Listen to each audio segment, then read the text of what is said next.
Bom, boa tarde a todos. Voltar aqui é voltar no tempo, porque eu estava conversando com meu irmão ali. Eu estive nessa casa em 78. Em 78, estava aqui, sentado. Essa reunião era às 3 horas, eu estava lembrando disso. Quando você começou a reunião, essa reunião era às 3 horas em 78. Né? Então, assisti muita reunião de tarde aqui, ajudar o seu Luiz na livraria. Então, voltar aqui é voltar no tempo. Na pergunta 459 do Livro dos Espíritos, ela é até um pouco assustadora, porque, inclusive, se Kardec colocasse ela um pouquinho antes, muita gente pararia de ler o Livro dos Espíritos ali. Mas como ele foi sábio, colocou lá no meio, né, basicamente no meio do livro, a gente já tem uma compreensão e a gente continua a leitura. Porque ele faz a pergunta da seguinte forma: se os espíritos influenciam na nossa vida. Aí muita gente já sabe a resposta. E aí ele não só diz, né, os espíritos não só dizem que os espíritos influenciam a nossa vida, como são eles que nos dirigem. Então a gente fica parado, assim, não, peraí, alguém está dirigindo a minha vida? E é verdade. E a gente pode perceber em alguns atos de nossa vida, né, os maus, né? Vamos deixar para trás os maus, vamos falar dos bons. Puxa vida, eu tive aquele insight, né? Falar com uma palavra chique, né? Eu tive aquela ideia, eu tive uma presença de espírito. E aí, de repente, você não teve uma presença de espírito, você teve a presença de um espírito que realmente te inspirou aquele momento para você tomar tal qual decisão. Então, a pergunta 459 nos dá um alerta quanto a um assunto que nós vamos tratar hoje aqui: obsessão. A obsessão é uma epidemia hoje. Chamado, né, o Hermínio Miranda, ele diz que é um dos males do nosso século. A palavra epidemia não é exagero, porque na época de Cristo, na Judéia, o Kardec ele faz uma análise, né, de todas as passagens de possessão, e vocês podem encontrar isso lá na Gênesis, né, no capítulo 15 e 16, e vocês vão perceber que o Kardec analisa todos os casos de possessão e ele diz que realmente havia uma epidemia de obsessão na Judéia, né? E ainda bem que tinha um Cristo lá. E ainda bem que o Cristo ficou entre nós, porque uma outra vai ser detectada por Kardec na França, na cidade de Morzine. A Revista Espírita vai tratar disso em 6 ou 7, são 7 reportagens que o Kardec vai fazer, 7 escritos que ele vai realizar, de 1862 a 1863, está lá na Revista Espírita, Possessos de Morzine, em que uma cidade foi tomada num processo de obsessão. Então, a palavra epidemia não é um exagero. E a gente pode fazer uma outra comparação ainda. O grande mal do século, segundo todos os psicólogos, psiquiatras, pessoas especializadas, é a depressão.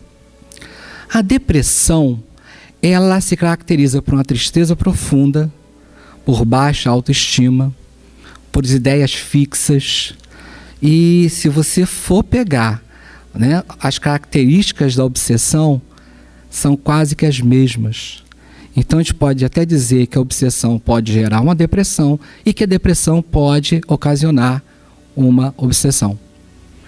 Então é mais do que oportuno, né, a gente começar a estudar, a se inteirar mais, né, a vigiar, né, os nossos procedimentos para que nós não sejamos mais uma vítima da obsessão. No Evangelho segundo o Espiritismo, no capítulo 28, e vale a pena ler esse capítulo, porque esse capítulo ele vai dar uma fórmula de como nós podemos fazer a profilaxia da obsessão. E o Kardec ele coloca lá no item 81 o seguinte: o que é obsessão? É a ação persistente que um espírito mau exerce sobre um indivíduo. Uma ação persistente. Ou seja, ele não vai desistir. Mas por que então? O que acontece? Né? Obsessão, então, é o quê? Uma coisa que você pega, né? Você entra num lugar e aí sai com um encosto. Né? Não é assim que acontece. Né? Você, né, realmente não adquire obsessão. Obsessão, ela vai dando sinais característicos. Você vai começando a assimilar, né, alguns procedimentos, alguns pensamentos, algumas características de viver que vão propiciando o quê? Né? A entrada de um obsessor. Ou seja, como se a gente fosse pegar uma gripe. Você vai ficando com dor no corpo, com o nariz entupido, com febre, até que você cai de cama. Ou seja, é um processo. A obsessão é um processo. Então ele pode ser percebido. Mas por que a gente não percebe? Nós temos dívidas contraídas. Nós temos dívidas contraídas, né? São débitos que nós carregamos de outras vidas, de vidas passadas. Isso nos faz ter, vamos dizer assim, alguns pontos falhos, né? Que a gente pode chamar de imperfeições morais. Essas imperfeições morais é que vão dar aso, ou seja, vão dar entrada para que o obsessor te capture, seja persistente, né, na sua presença. Então nós é que vamos deixar espaços, né, através da nossa invigilância. Invigilância, a gente lembra logo o que Jesus falou, né? Vigiai e orai. Ou orai e vigiai. Né? Tem até uma polêmica, né? Não, antes a gente vigia, depois a gente ora. Né? Sim, mas você pode orar antes, porque se você estiver em oração, você também está em vigilância. A oração te coloca numa sintonia em que você fica percebendo o que está acontecendo. E daqui a pouco a gente vai falar um pouco mais sobre percepção. Existe um livro chamado Ideal Espírita. Ele foi psicografado pelo Valdo Vieira e pelo Chico Xavier. No capítulo 27 desse livro, que é a psicografia do Chico, já falei, né, que pelo espírito Sheila, né, e aí Sheila é um capítulo interessante.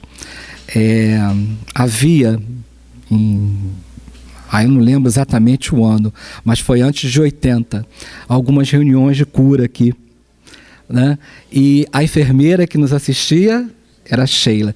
Gente, o ambiente ficava impregnado de perfume, né? E eu lembro uma vez que era médium até a Terezinha. Eu não lembro o sobrenome dela. Né? Ela botou a mão aqui, né? A minha camisa ficou com perfume muito tempo, mesmo lavando. Era espetacular. Isso é o quê? Isso é vibração, gente. Isso é ação do pensamento, ação da vontade. A gente vai falar daqui a pouco disso também. Nesse livrinho, então, ela vai falar sobre obsessão e vai falar sobre alguns sinais de alarme que nós podemos perceber quando nós estamos passando por um processo obsessivo. Olha só que interessante. Ela fala de 10 sinais vermelhos. O primeiro, quando entramos na faixa da impaciência. Né? Impaciência. Então, é uma coisa que nós realmente não temos, que é a maior caridade que a gente pode fazer. Aliás, o que é caridade? Caridade é você dar uma coisa que você não tem. Então, se você dá paciência, você está fazendo a verdadeira caridade. Aliás, é tempo e paciência, elas estão muito conjugadas. Então, a impaciência. Eu estou sendo impaciente, né? Aquela história, né? Quando o sinal abre, eu buzino de uma vez. Né? Ou então quando alguém, isso que em casa é interessante, né? A medida boa da impaciência é em casa, né? Você não viu isso ainda? Vê logo isso, vamos embora, você ainda não está pronta, ou você não está pronto ainda, né? Então é a medida que a gente pode ter, né? Parece pouca coisa, mas vejam, a obsessão é um processo, começa de coisas pequenas. A segunda coisa que ela fala é que quando a gente acredita que a nossa dor é maior. Ninguém sente dor maior do que a nossa. E isso realmente está muito embutido na gente. Né? Porque a percepção de dor. Né? Não, pelo amor de Deus, eu sinto a dor. Né? Quem sente essa dor sou eu. E a gente é muito egoísta, né? Porque a dor, né? A dor suplanta todas as necessidades do próximo. E, gente, a dor é uma coisa tão importante que ela é muito particular, né? A gente não tem que dividir a dor com os outros, né? A dor é minha. Então, se você começa a compartilhar a dor, as outras pessoas começam a sentir a sua dor, né? Então, o sinal, isso é um sinal de egoísmo muito grande. Então, quando a gente começa a sentir, né, dizer que a nossa dor é maior do que a dos outros, quando passamos a ver ingratidão nos amigos, né? E isso aí tem muito a ver com julgamento, né? A gente não percebe, né, que o amigo às vezes tem outros problemas, né, e a gente vê que ele não está dando atenção para a gente taxa ele de ingrato, né? Logo um amigo. Quando imaginamos maldade nas atitudes dos companheiros, isso é muito interessante, porque nós somos muito orgulhosos. Aí o que é que acontece? Qualquer coisa que nos contrarie, né, a pessoa fez aquilo de propósito. Não, aquilo foi proposital. Aquilo foi comigo, né? Olha só como nós temos o nosso umbigo, né, o centro do mundo. Qualquer coisa que aconteça, não, aquilo ali ele fez pensando em mim.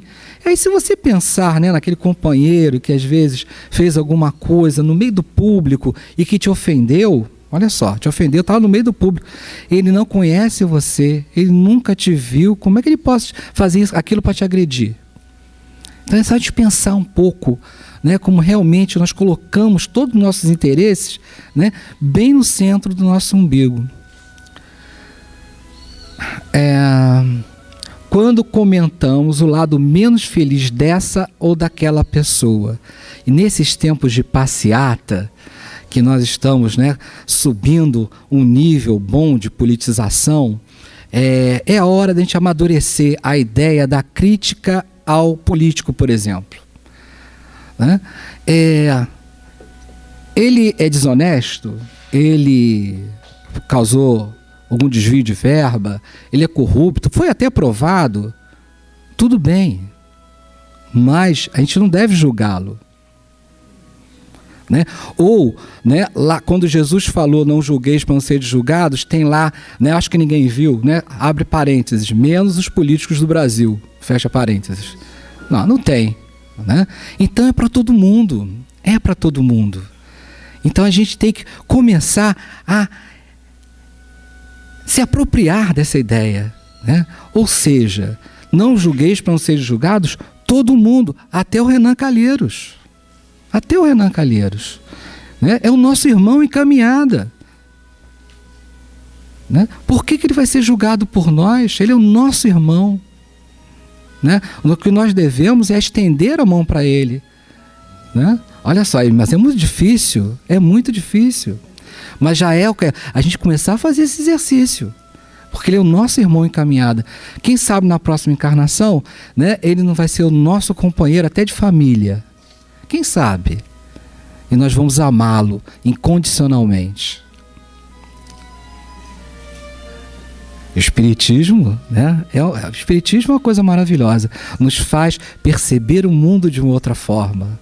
E daí essa forma maravilhosa de ver o outro como o nosso irmão, que pode necessitar do nosso carinho, da nossa assistência e principalmente do nosso perdão e da nossa paciência.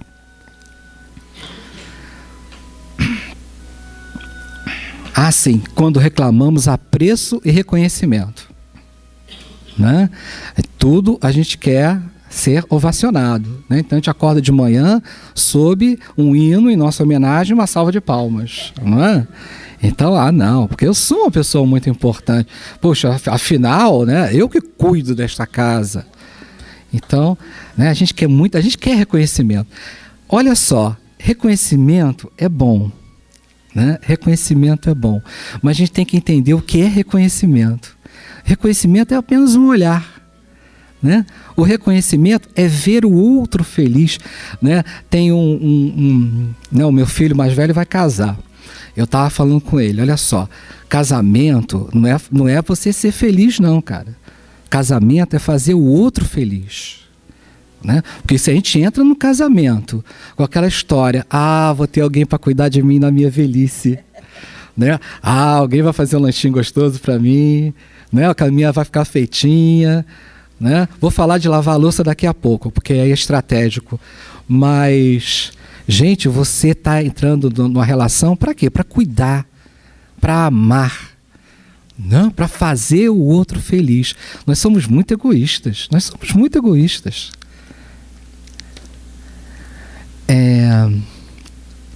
Quando o nosso trabalho está sendo excessivo, né? Quando passamos o dia a exigir esforço sem prestar o mais leve serviço, né? Porque eu trabalho muito, eu carrego o centro nas costas, né? Olha só, eu deixei a coisa ali, ninguém mexe naquilo, olha só, se não sou eu, olha, fica ali do jeito que está.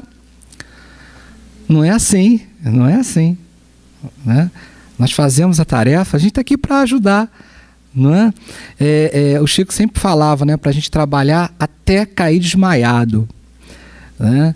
E eu li uma mensagem há pouco tempo que falava até sobre isso, né? Que nos tempos de hoje, o Kardec até recomenda, né, que o trabalho é o limite das forças, mas que a gente possa ir até um pouquinho desse limite, né? Porque as coisas estão muito críticas e realmente precisa daquele algo mais. E cá entre nós, o algo mais é o que faz a diferença, não é não? Então é isso que a gente tem que fazer. Quando julgamos que o dever é apenas os outros, né? Sem comentários, né? Porque nossos deveres, né? A gente só adquire direito a partir de cumprimento de um dever. Então, nós vamos falar também sobre isso aqui. Eu só vou passar mesmo quando a gente quer fugir de nós mesmos, né? Através do álcool, né? Do lazer excessivo, né? Do sono. A gente vai falar mais sobre isso daqui a pouco. Então, toda vez, né, que está no livro Ideal Espírita, toda vez que esses sinaizinhos acenderem, né, aí quem ficou marcando aí, quem fez 10 pontos, olha, cuidado, brincadeira, né? Nós marcamos pontos sempre, né, nossas imperfeições, mas reconhece-se espírita porque combater as nossas imperfeições, né, as nossas más tendências. Então é bom que nós reconhecemos o quanto antes e combater para evitar um dano maior. Mas Jesus nos alertou contra o processo obsessivo. E tem uma passagem muito interessante do jovem mancebo. O jovem mancebo pergunta como é que ele adquire a vida eterna. E aí Jesus falou, observa os mandamentos, né? Aí ele fala, não, quais são? Aí Jesus fala, né? Honrar pai e mãe, não matarás, né? Amar teu próximo a ti mesmo. Aí o jovem mancebo, mas isso eu já faço. Então faz o seguinte, vai e vende todos os seus bens e segue-me. Aí o jovem mancebo ficou pensando assim, puxa vida, eu tenho uma casa, eu gosto tanto daquele carro, o meu notebook, né? O Samsung S3 que eu comprei agora. Não dá. Muita coisa, né? Não tem como desfazer desses bens todos, né? E ele vai sair tristonho. E é a grande opção que nós temos que fazer. Mas a gente pensa muito, né? Será que isso acontecesse conosco agora? Isso vai acontecendo, né? Será que a gente para pensar, começa a listar, né? O que eu vou perder? Peraí. Né? Mas tem que ser hoje vai passar um filme tão bom na televisão, né? Então, a gente tem que fazer ter esse pensamento. Mas tem um outro que Jesus nos alerta sobre obsessão, de uma cura que ele faz. Jesus, vendo que o povo acorria em multidão, falou em tom de ameaça ao espírito impuro. Isso está no livro A Gênese, no item 30 e... Não, desculpa. Perdão, gente, eu não fiz a referência, mas está no capítulo... Isso está no capítulo 15, os milagres de Jesus. Né? Está em Possessos. Desculpa, não lembro do item agora. Então, se vocês pegarem a Gênese, né, do Allan Kardec, vocês vão ver lá, né, o capítulo 15, que são os milagres de Jesus, que ele vai explicar, e o item Possessos. Né? Inclusive, até que o Kardec fala que havia uma epidemia. Algumas Bíblias eles falam em espírito imundo. né? Então a Bíblia de Jerusalém fala impuro, que é bem mais cordial, né? Então Jesus, vendo que o povo acorria em multidão, falou em tom de ameaça ao espírito impuro, dizendo-lhe: espírito surdo e mudo, sai desse menino e não entres mais nele. Então o espírito, soltando grande grito e agitando o menino em violentas convulsões, saiu, ficando como morto o menino. São letras fortes, mas lembre que isso aconteceu há 2000 anos atrás, não havia ainda todo entendimento acerca da mediunidade. Continua então. Quando Jesus voltou para casa, seus discípulos lhe perguntaram em particular: por que não podemos nós expulsar esse demônio? Ele respondeu: os demônios desta espécie não podem ser expulsos senão pela prece e pelo jejum. E a gente tem que lembrar que demônios seriam os daimons, né? Seriam os espíritos, vamos dizer assim, de baixo escalão para aquela época, né? Existiam os deuses com D minúsculo e os daimons, que eram os espíritos caseiros, né? Então, vocês podem ver até os romanos, eles tinham os bonequinhos que representavam esses daimons, né? Que eram os parentes já desencarnados. E veja então que Jesus dá a receita para a gente para combater os obsessores: jejum e oração. Jejum de quê? Jejum das nossas paixões. Que paixões são essas? O Kardec ele até pergunta, né, para os espíritos, né, o que seriam paixões? E os espíritos respondem de uma maneira muito clara que as paixões seriam o abuso, o excesso. Mas que as paixões, naquela medida certa, né, fariam com que o nosso trabalho, os nossos ideais, né, fossem levados à frente.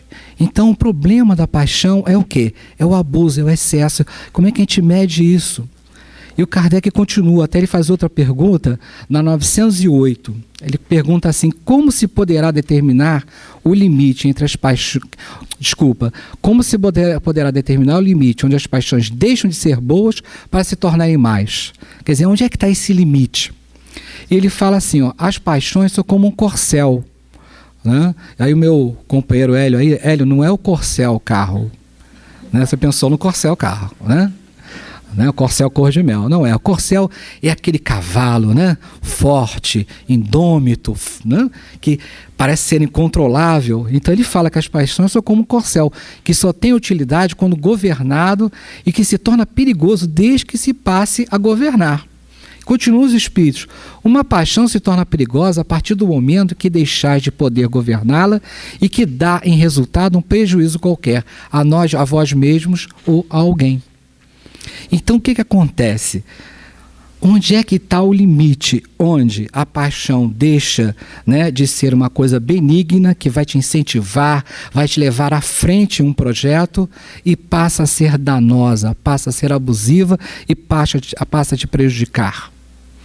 É muito difícil de perceber isso. A gente começa até pelo álcool, né? Qual o problema de tomar uma cervejinha? Nenhum.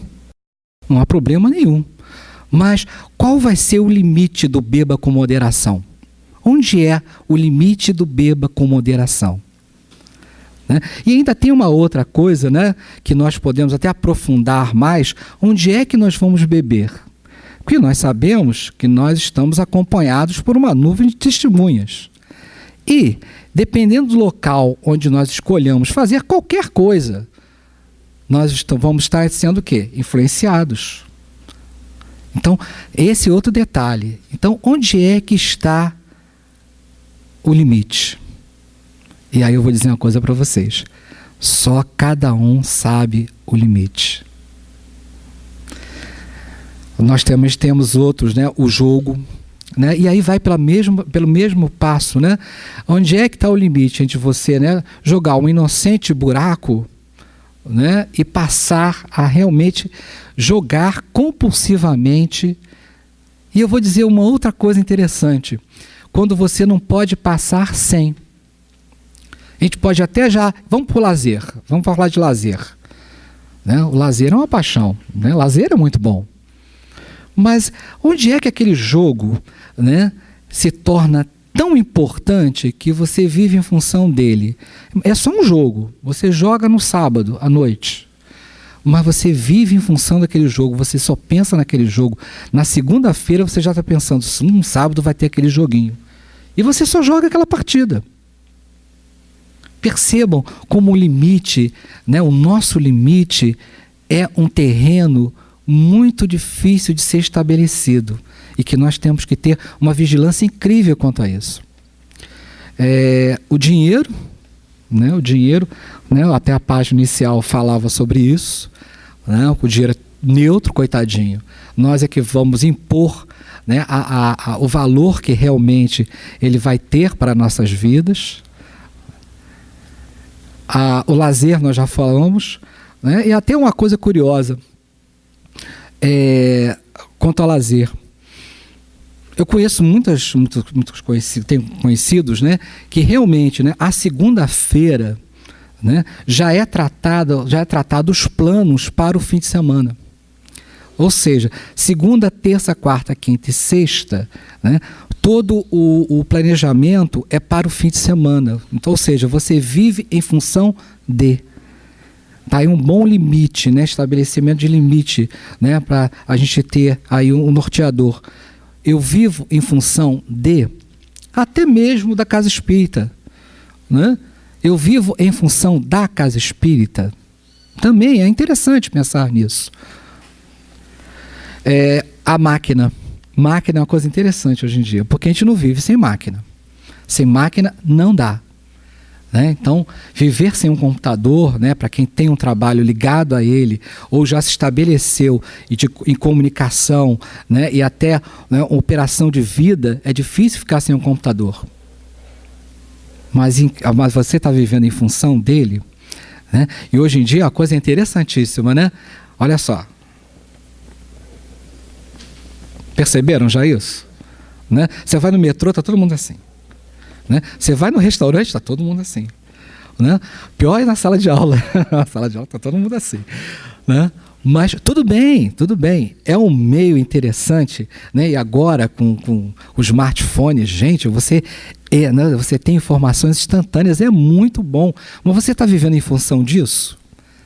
Então, é o que nós temos que ter na nossa cabeça. Né? Será que sem isso eu consigo viver?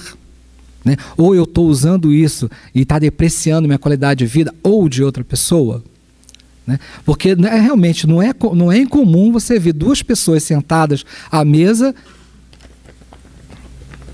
né, digitando lá no teclado. Na pergunta 469 do Livro dos Espíritos, Kardec pergunta por que meio podemos neutralizar a influência dos maus espíritos. Há como neutralizar. Os espíritos começam dizendo assim: praticando o bem e pondo em Deus toda a vossa confiança. Né? Praticar o bem. Né? Paulo falava, né, que ele tinha uma dificuldade danada em praticar o bem, mas o mal que ele não queria praticar, ele fazia. Né? Então, por quê? Porque nós estamos viciados já há várias e várias encarnações em que nós não conhecíamos o bem na sua plenitude, mas que agora nós estamos tendo contato com ele.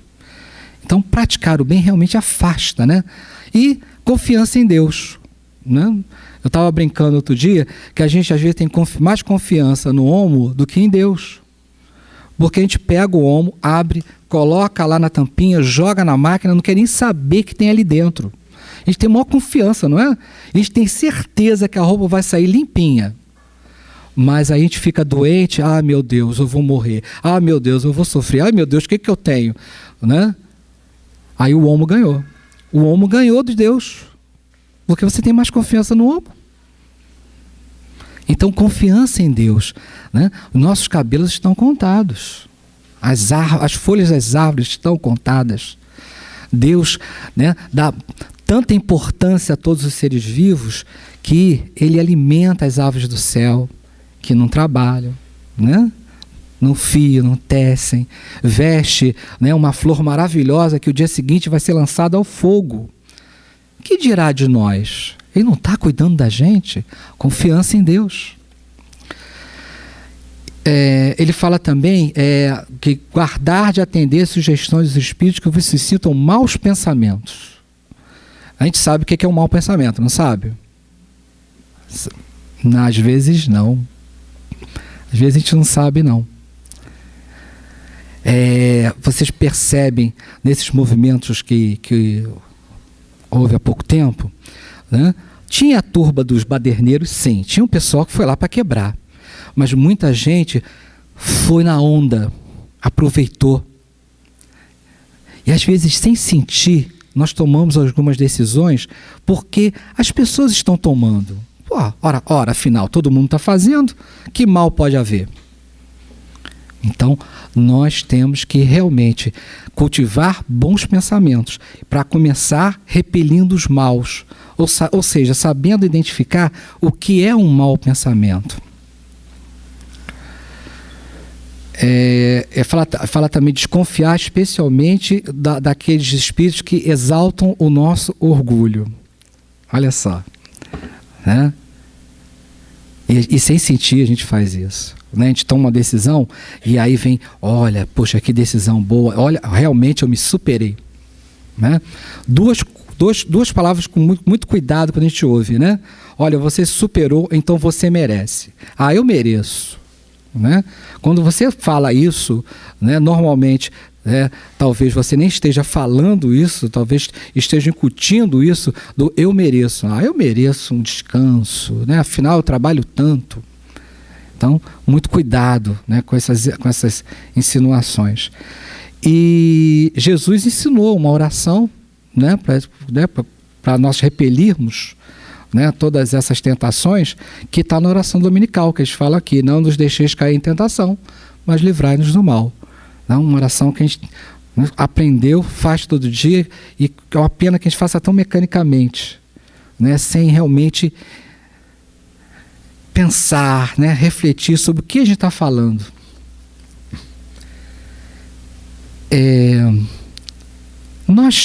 No livro Boa Nova, no capítulo 4, tem um capítulo que é Bartolomeu conversando com Jesus, que o Bartolomeu sofria de depressão. É um capítulo interessante para se ler, porque é uma incursão num tratamento, né, antidepressivo, né, e, por que não, contra a obsessão também. E que Jesus, ele diz uma frase que é contundente. Ele diz o seguinte: Bartolomeu, a verdade não está exigindo nada de você. Ela só está pedindo para você se libertar. Então, né, o quanto nós estamos presos aos nossos vícios, né, aos velhos hábitos. Quanto nós estamos presos a isso? Né? E a verdade, né, toda a doutrina espírita, o evangelho, está pedindo o quê? Que você conheça a verdade para se libertar, só isso. Bom, o segundo ponto que Jesus fala é a oração, né? E na oração a gente vai encontrar vários alertas, né, no Pentateuco, para começar na Gênesis. Olha só, no capítulo 14, que é o capítulo que vai falar de fluidos, né? Tudo é fluido, né? Então, né, a oração é o quê? É a emissão de um pensamento. E aí o Kardec fala assim: em todos os casos de obsessão, a prece é o mais poderoso meio que se dispõe para demover os seus propósitos maléficos. Então, oração é o meio mais eficiente que a gente tem. Mas a gente entra em oração, a gente está sempre em oração. Outra coisa interessante, eu consigo manter, né, uma faixa de sintonia, né, ou eu perco meu pensamento no meio da oração? Que é comum, é muito comum isso. Então, a gente tem que aprender a orar, né? E aprender a orar é o quê? É concentração, manter o pensamento, que é muito difícil para a gente, né? A gente dispersa muito, nosso pensamento voa, mas nós temos que o quê? Nós temos que focar, né? Nós temos que ter determinação naquele pensamento. E a gente consegue fazer uma oração plena. Continua aqui, ó, no Livro dos Espíritos. A prece é o meio mais eficiente para a cura da obsessão. Vem um ensinamento fantástico dos Espíritos. A prece em tudo é um poderoso auxílio, mas crede que não basta que alguém murmure algumas palavras para que se obtenha o que deseja. Deus assiste os que obram, não os que se limitam a pedir. E tem um pincel?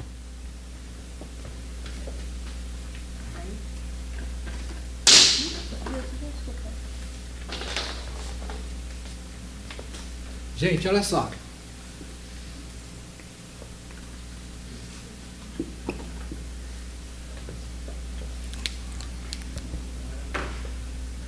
A oração é o sentido de fazer.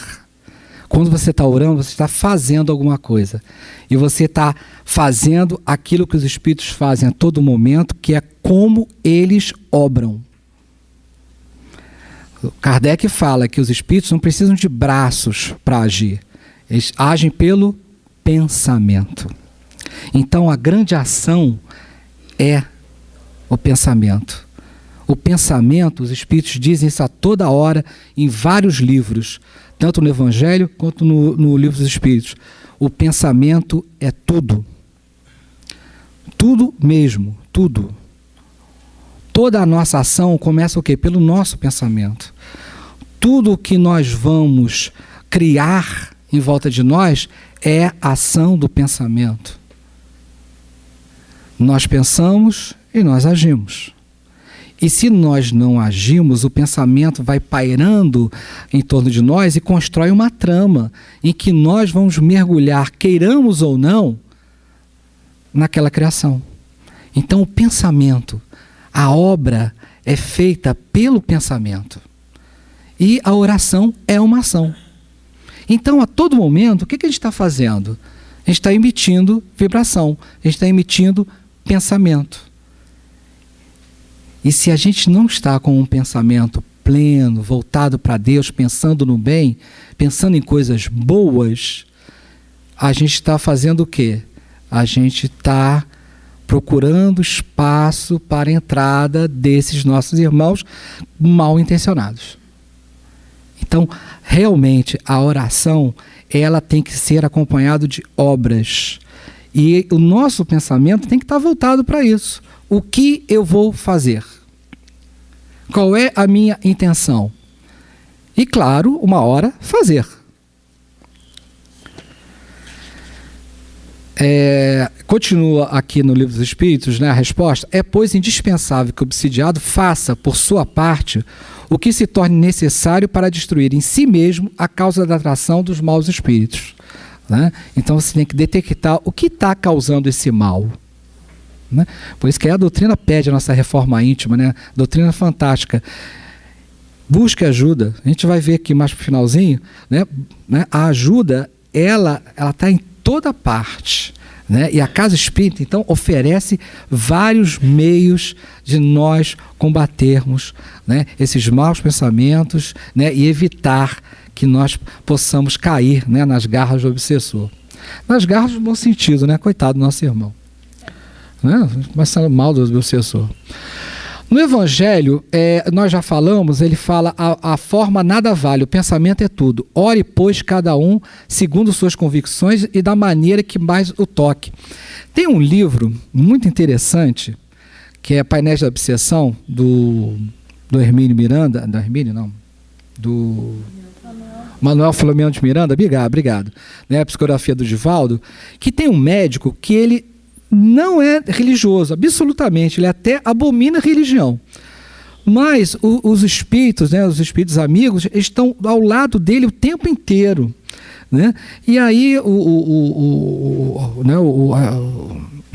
meu Deus do céu, olha só, fugiu o nome, Manuel, estou com o Hermínio na cabeça. O Manuel pergunta, então, né, por quê? Né, se ele não tem religião nenhuma, se ele não tá, né, não tem toda essa ideia, né, de atratividade com as coisas mais sensíveis do espírito, né, por que o espírito amigo está tão perto dele? Isso é simples, porque os ideais morais dele são todos pautados no Evangelho, ainda que ele não tenha conhecimento do Evangelho. E quando ele se recolhe, ele leva pensamentos de bondade aos pacientes dele, né? Ele roga, né, a um plano mais alto, né, que ele considera um plano mais alto, né, que ele possa ser inspirado, né, para atuar melhor sobre seus pacientes. Isto é uma oração. Então, orar é o quê, gente? Orar é manter o pensamento em coisas boas. Né? Então, que a gente está no ônibus, né? Pai nosso que está no céu. Não precisa. Simplesmente você vai desejando que o motorista, né, tenha um bom dia, né, que ele realmente, se tiver algum problema, que ele possa resolvê-lo, que as pessoas que estão ali ao teu lado, né, possam encontrar a felicidade, né, se alguém estiver passando por algum momento de necessidade, que possa encontrar um caminho para se livrar daquilo, né. Aí você aprecia o dia, né, se o dia está chovendo, eu sei que tem um sol, né, lá em cima, né, apesar de ele estar encoberto pelas nuvens, pensamentos otimistas, pensamentos bons. Mas a gente fica preocupado com tanta coisa, né? Ah, meu Deus, está chovendo, a rua vai encher, né? Sai esse motorista, a gente vai acabar num poste daqui a pouco, do jeito que ele está dirigindo, né? Essa pessoa que entrou agora, meu Deus do céu, vamos ser assaltados, né? Você está fazendo uma prece, sim, mas que tipo de prece você está fazendo? O pensamento é tudo, né? Vai que você, então, induz alguém a fazer alguma coisa pelo seu pensamento que é possível fazer, né? Então temos que tomar muito cuidado com o nosso pensamento. Um bom pensamento, olha só, um bom pensamento vale mais do que grande número de palavras com as quais nada tem um coração. Aí eu lembro que eu estava aqui numa palestra segunda-feira, né? Adolescente, se distrai muito, mas a gente prestava atenção, né? Alguma coisa a gente presta atenção. E eu lembro do seu José Salomão, né, Mishai, ele falando daquele momento em que André Luiz estava junto, eu não lembro qual era o instrutor, né? E eles estavam caminhando, aí tinha uma luz muito grande saindo de um lugar, e aí chegaram perto, era um senhor, né, ajoelhado falando: Senhor, o Tião está aqui. Senhor, o Tião está aqui. Senhor, o Tião está aqui. Senhor, o Tião está aqui. E a luz ia até os píncaros do infinito. 2 palavras. O pensamento é tudo. Na pergunta 460, né, do Livro dos Espíritos, né, Kardec também pergunta sobre os pensamentos. Ele fala assim: de par com os pensamentos que não são próprios, outros haverá que nos sejam sugeridos? É outra pergunta que assusta também. Aliás, é a 460 depois da 459. Né? Ou seja, como você já estudou bem o Livro dos Espíritos, você não foge, né, não vai embora, não desiste de ler o livro. Olha só. Vossa alma, responde os Espíritos, é um espírito que pensa. Não ignorais que frequentemente muitos pensamentos vos acodem a um tempo sobre o mesmo assunto, não raro, contrário uns aos outros. Não acontece isso? Né? Aí eu vou ajudar essa criatura. Não, ela vai beber. Né? Aí eu vou ajudar. Isso é para fumar crack.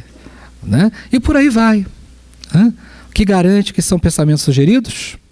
O que garante? Olha, a chance é muito grande, que como nós estamos cercados de uma nuvem de testemunhas, a chance é enorme que seja pensamento sugerido. Né? Pensando, né, o bem de uma forma ou de outra, né, vamos fazer o bem que esteja ao nosso alcance. Né? Às vezes, se você tem, né, aquela vontade de dar uma moeda, né, coloca naquela moeda o seguinte pensamento: esse dinheiro ele vai tomar café com leite. Vai. Esse dinheiro vai. Esse é para ele tomar café com leite. Ele não vai comprar crack com esse dinheiro. Né? Esse dinheiro é para ele comprar um pão. Não vai tomar cachaça. Não vai mesmo. Esse dinheiro ele vai tomar o pão. Coloca o quê? Pensamento. Né? Coloca vontade, pensamento e vontade naquilo. Né? E aí, mas a gente fica, né, com medo. E o que será? Será que vai fazer? Não será nada, ajuda. E com isso, né, aquela história, né, que pensamento a gente alimenta. Né? Quais são os pensamentos que nós alimentamos? Tem um ditado, né, comum, que a gente diz assim, né, diga-me com quem andas, eu te direi quem és. No Espiritismo, como é que a gente diz? Diga-me o que pensas e te direi com quem andas. Né? Com quem a gente está andando, né? Qual o pensamento que a gente está tendo? Né? O que a gente tem pensado ultimamente? Né? Pessimismo, otimismo? Tem pensado coisas boas? Né? Quais são os meus sonhos? Quando eu sonho acordado, o que eu sonho? Né? Ganhar na loteria? Tem uma história legal desse negócio da loteria. Tinha um senhor, né, no centro do Uberaba, que ganhou a loteria. Aí chegou para o Chico: Chico, olha só, eu vou ajudar aqui o centro, claro que eu vou ajudar. Mas você que sabe, né? É muito dinheiro, eu tenho que ajeitar a vida de parente, comprar uma casinha, aquelas coisas. Aí o Chico, tudo bem, filho, não tem problema não. Passou um tempo, Chico, tá quase lá. Né? É porque você sabe que é muito dinheiro, então eu tive que abrir uma empresa, empreguei uma opção de gente. Aí o Chico, que beleza, né? Que jeitinho dele. E passou. Mais um tempo, Chico, olha, agora tá quase, porque os meus filhos já assumiram o negócio, o dinheiro está multiplicado, está rendendo, tá uma tranquilidade, né? E agora não tem mais jeito. Então, mês que vem eu estou aqui.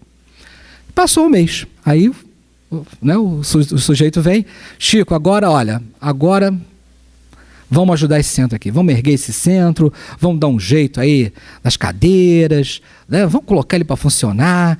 Aí, meu filho, vai ser muito bom. Chico, vai ser muito bom, mas agora não vai dar, não. Ué, por que, Chico, não vai dar? Porque agora você está desencarnado.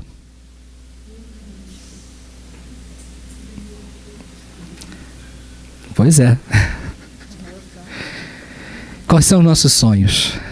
Né? O que a gente está alimentando, né? O que a gente alimenta dentro da gente? Como é que a gente pode fazer, né? Para então alimentar bem os nossos pensamentos, né? Nos tornando úteis. Utilidade o tempo todo. O tempo todo. E aí vem, lembra que eu falei de lavar a louça? Né? Porque a gente pode começar isso em casa. Em casa é ótimo começar a ser útil. Né? Se adianta na tarefa. Faz antes. Né? Porque a gente fica sentado no sofá esperando. A pia está ali, né? Quietinha, bonitinha, né? Cheia de panela. E aí você está só esperando alguém aparecer lá. Né? Não, gente, se apresenta. É o primeiro passo. É o primeiro passo. Se você consegue fazer em casa, você faz em qualquer lugar. É o primeiro passo. Vencer, né? Vencer o homem velho, né? Aquele que está acomodado. Né? Porque eu vou sujar minha mãozinha de noite, lavar panela de noite. Gente, mas lavar panela de noite, né? É horrível. Oi? Não, de noite é pior. Ela está falando que tem hora. Eu acho que de noite é pior. Né? Mas aí que é o bom. Né? Porque olha só, o que é a panela? A panela são aqueles pensamentos que você teve. E aí você vai lavando a panela, você vai limpando. Né? Você vai ali, né? Tornando aquele pensamento brilhoso, limpinho. Olha a terapia. Né? Cada garfo, cada prato, cada copo que você, né? Você vai ali, limpando, né? Se concentra naquilo. Né? Quando terminar, você nem lembra mais porque que você teve preguiça de ficar ali na frente. Cultiva bons pensamentos. Outras coisas também, por exemplo, boas leituras, a gente precisa falar, né? Filme. Cuidado com... Tem um rótulo interessante, né? Porque a gente tem filme de violência e tem filme de ação. Tem diferença? Né? Ação e violência. Diferença? Ação não tem violência, não? Tem que tomar cuidado. Né? Tem que tomar cuidado. Né? Porque o que a gente está vendo ali? Né? Outro dia eu estava vendo um programa, gente, era tanto tiro, aí eu fiz uma experiência, eu tirei o som, foi uma paz. Era tanto tiro, meu Deus, por que eu estou vendo isso? Mas a gente tem que começar a vigiar o que a gente vê. Né? Porque a gente está se alimentando, porque aquilo ali está refletindo na gente, está virando o nosso pensamento. Você está no meio de um tiroteio, quiçá dando tiro em alguém. A gente tem que começar, porque a gente fica envolvido naquilo, a gente fica imerso na atmosfera. Quando a gente lê, quando a gente ouve, né, músicas, né, de teor moral bem ruim, com palavrões, quando a gente fala palavrão, a gente está imergindo naquela vibração. E a gente está vivendo aquilo. Né? E quem é que vive nessas vibrações? Os maus espíritos que a gente viu lá no comecinho da nossa fala, que já está quase terminando. O que a gente pode fazer mais? Evangelho no lar. Né? Agora surgiu uma celeuma ótima. Né? Culto do evangelho no lar. Isso é coisa de protestante, culto, não pode falar culto. Gente, culto é cultivar. Meu Deus do céu, quem é que não gosta de cultivar o evangelho no lar? Né? Mas tudo bem, fica só o evangelho no lar. Vamos fazer o evangelho no lar, um diazinho na semana, né? Aquela bate-hora, aquele bate-canal, você escolhe um dia, né? Que é a coisa mais difícil do mundo, é escolher um dia que a família esteja reunida, mas acreditem que tem como, né? Tem um colega meu que é domingo, 10 horas da noite, né? E faz mesmo, né? Foi a hora que dá para encontrar todo mundo. Faz o evangelho no lar, né? Ah, mas tem criança. Gente, não tem problema, tem livro infantil, faz o evangelho com livro infantil, né? Numa boa, né? Adolescente é difícil, né? Pega um momento espírita, tem uma porção de página legal lá, com uma porção de historinha, né? Que envolve, e depois tem um comentário moral lá, evangélico. Tem jeito de fazer? Tem, é só a gente querer. E nesse momento a gente vai criar uma atmosfera psíquica em casa invejável. E essa atmosfera vai ficar, vai permanecer. E a gente vai criar o quê? Né? Um campo de força, de luz, né?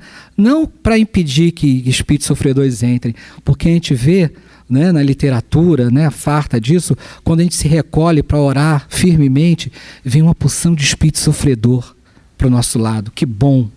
Eles vêm todos para o nosso lado orar junto com a gente, pegar essas boas vibrações. É muito bom isso. O outro caminho é o próprio centro espírita, né? Então aqui a gente vai sentar, ouvir a palestra, né? O obsessor vai entrar com a gente, né? Que eu já ouvi, não, eu vou lá porque o obsessor fica de fora, eu fico tranquilo aqui. Coitado, né? Chama ele para entrar, né? Ele entra, ele vai entrar, ele vai ouvir com você. Ele vai fazer o tratamento de fluidoterapia também, né? Vai tomar passe, água. Aí você vai, depois de algum tempo de palestra pública, você vai estudar, você vai estudo sistematizado, o estudo sistemático do Evangelho, e um dia você vai ser chamado para trabalhar. E aí, não há obsessor que resista. Não é verdade? Né? Trabalhar na seara espírita, né? Ajudar o próximo, amar efetivamente. Então, esse é o caminho que nós temos para que nós possamos criar, né? Para fazer a profilaxia, que é tão difícil, né? A gente geralmente põe o trinco depois da casa arrombada, é o que se diz. Mas não, vamos tomar os cuidados necessários, né? Vamos realmente fazer o jejum das nossas paixões, cultivar a oração do amor e vamos amar profundamente. Porque então nós realmente, né, seremos, né, não obsessores, né? Nós seremos o quê? Nós seremos aqueles propagadores do amor, né? Apóstolos do Cristo. Gente, muito obrigado, né? Que Jesus esteja com todos nós.